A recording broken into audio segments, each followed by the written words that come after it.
Well, good Sunday morning, folks. Temperature today is going to get up to 17, which is practically balmy compared to what it was the last couple of days. So, was digging around a little bit this morning. I did locate a brand new bandsaw blade, so I'm going to be getting that put on, and that means at least I can proceed with getting the blade blanks laid out, cut, profiled. So good. I'm not gonna lose a day, or in this case probably about an hour's time. But what I've been doing is, here in the book I have been making some notes that guide me for subsequent builds of this model. So what I've jotted down are different numbers. How far the guard is to be from the tip of the knife, in this case 3 inches 945 thousandths. To the front edge of the guard. The guard on this model will always be 3/4 inch stock, whether it's going to be a piece of stainless or brass, just whatever. And then location of my pinholes, which I've already drilled this for the pins, and then that's going to actually be a 1/4 inch hole for the thong hole. And then things like where to set my height gauge to strike out and guide my cutting edge. And for 3/16, that's going to be set at 65 thousandths in from the edge of the steel. For an 1/8 inch blade, it's more like 40 thousandths. And then down here at this end, for the full tang version, I determine my my height off the edge to set the guide for the taper. So I like to taper my tangs to approximately half their width from where they start out from full thickness. So I've got that number, and I'll strike a double line there, and that'll guide my grind from this point down to here. So that part's done, and I've already put some die-chem on the tool steel here. And when I get to the tool steel stage, I do like to use die-chem over the Sharpie Magnums, only because this tends to build up a lot of heat, and I tend to rub it a lot in my hands when I'm moving it around. And the die-chem seems to be a little more durable than the Sharpie. I like this scribe because it kind of swivels for this little stage. So I'm just going to hold this down pretty firmly, and you don't have to go very deep. I'm just going to run my outline, and this will give me a line to get close to with the bandsaw. And then I'll actually approach these layout lines on the belt grinder itself. So I'll be able to get everything done on these knives short of grinding the bevels today. Yeah, that's a good enough outline to follow on the bandsaw. So now we're going to move to the other one. I sure do appreciate the comments you guys make. As I said in a video that I did in the past, it's the entire reason I even bother to make YouTube videos. I don't really care about having, my hobbies seen or anything like that. What I love is their interaction and the friends I have made on here. Like to see what you guys are up to, and so I can make comments on your videos and just find out about you. That really is simply all that it is for me. And it's enough. So there we go. Now we're going to go busy ourselves with putting the new bandsaw blade on the vertical bandsaw and getting these things profiled out, and we will come back here when we have all that done. Might show you just a couple of shots of profiling over on the belt grinder. And there's going to be a little file work involved when I get into this this radius here. And then, of course, when I do these two, where the tang takes off, that is going to involve some file work. But it is what it is. It's all part of doing this. You got to be good on the hand tools with bench work, as well as you got to have some know-how when it comes to the power tools like the mill. You could do these all by hand, but I'll tell you what, cutting a 3/16 slot in this brass and keeping it straight and to within 3/16 is kind of challenging. I have done it by drilling a series of holes and getting in there with a saw and then filing, and that can take all day to do it right. Love my milling machine. Can't deny that. I'm over here on my 2x42, and I've started profiling.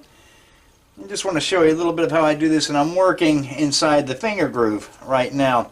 So what I do is I drift my belt over. I can kind of bend it around without a sharp edge on it, and it helps me get into these radius parts right here and get it worked down to the point where I can go work it by hand. And I just kind of stay off. If you kind of notice here on the edge, there's a bright line where you can still see my scribe mark, and I don't get to that point on this grinder. I'll do it over on this other grinder here to my right. But yeah, I've had this little Craftsman grinder for a long time. I've done some adaptations to it. For one, I took a slice off this side of the work table so I could get a belt on and off pretty quickly, which is why this whole plastic cover is down under the bench there. For one, that plastic cover only works, it really comes into play if you're going to hook a dust collection up to it. Well, my dust collection system in this shop for this metal grinding is the floor and right in here, and I just shot back it up from time to time. But this helps me get belts on and off this thing pretty quickly. So yeah, I have my belt drifted over.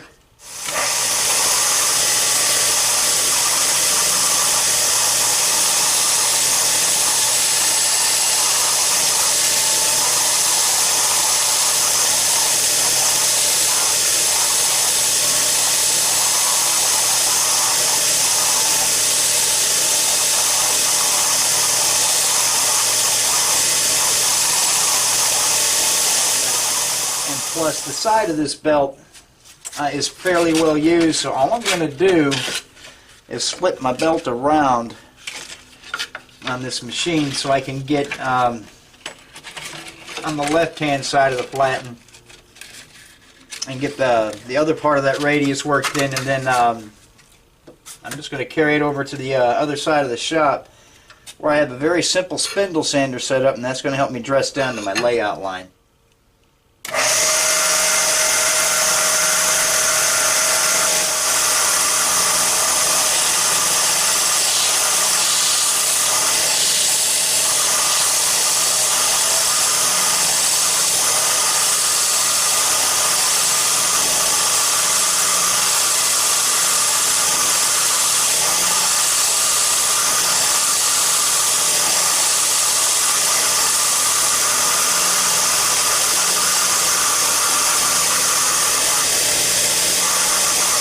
That's about as close as I want to get on this grinder, and then we're going to work on getting this part of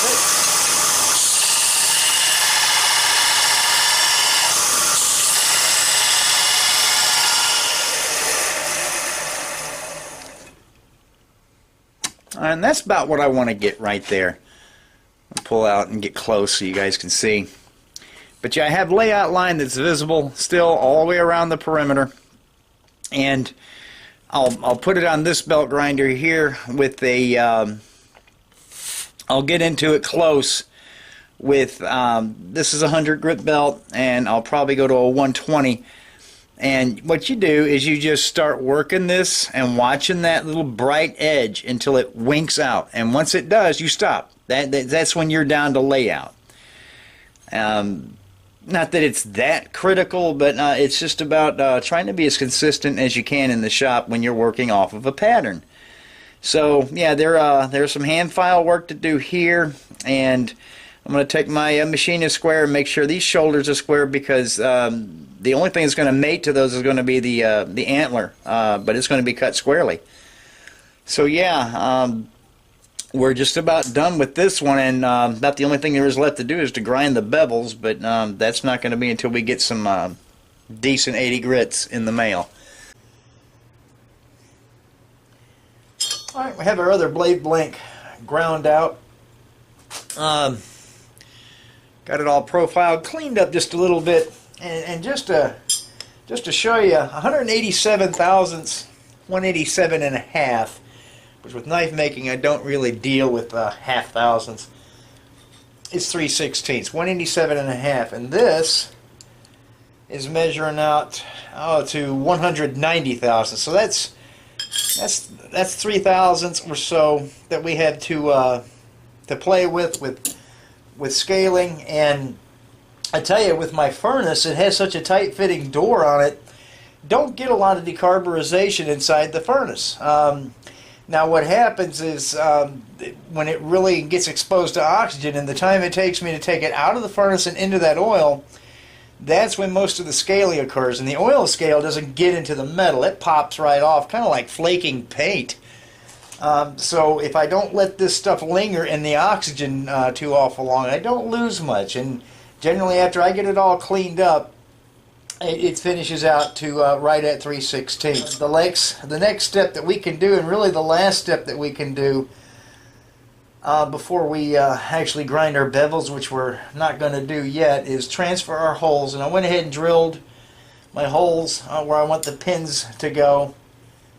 So I'm just laying this on this little bench anvil, getting that lined up, and then I'm just going to take an 1/8 inch transfer punch, get these down into the steel, then I'll carry it over to the drill press, drill and then chamfer all these holes,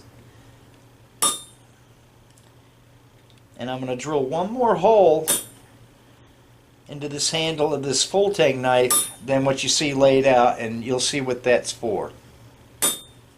Alright, we had both blade blanks drilled. We got all the holes chamfered, so they're going to be okay during heat treatment.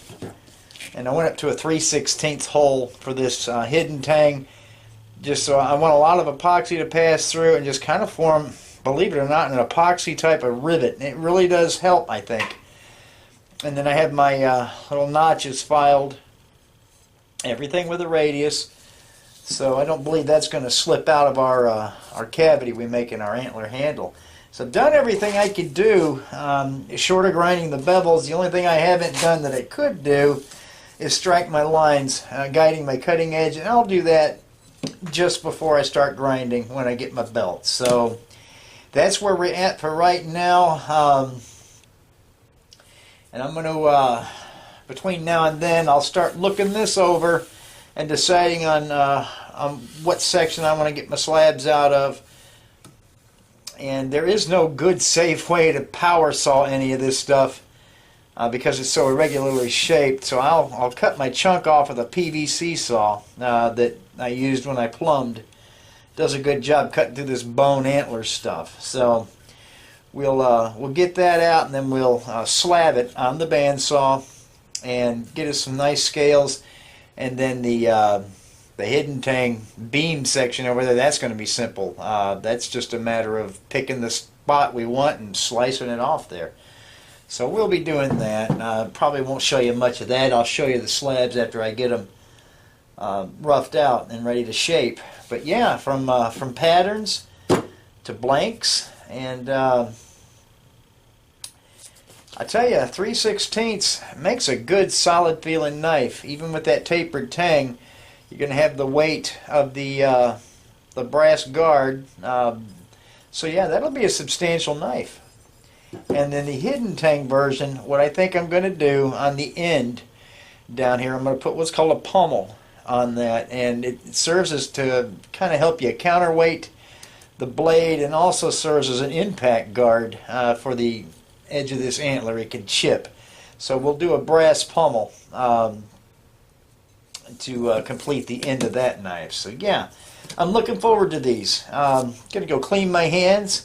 We made a pot of beans, and I made some corn sticks, and gonna have beans and cornbread tonight with a little bit of spinach. So you guys have a good week, and we will be seeing you when we continue this series. Sure, thank you for watching, folks.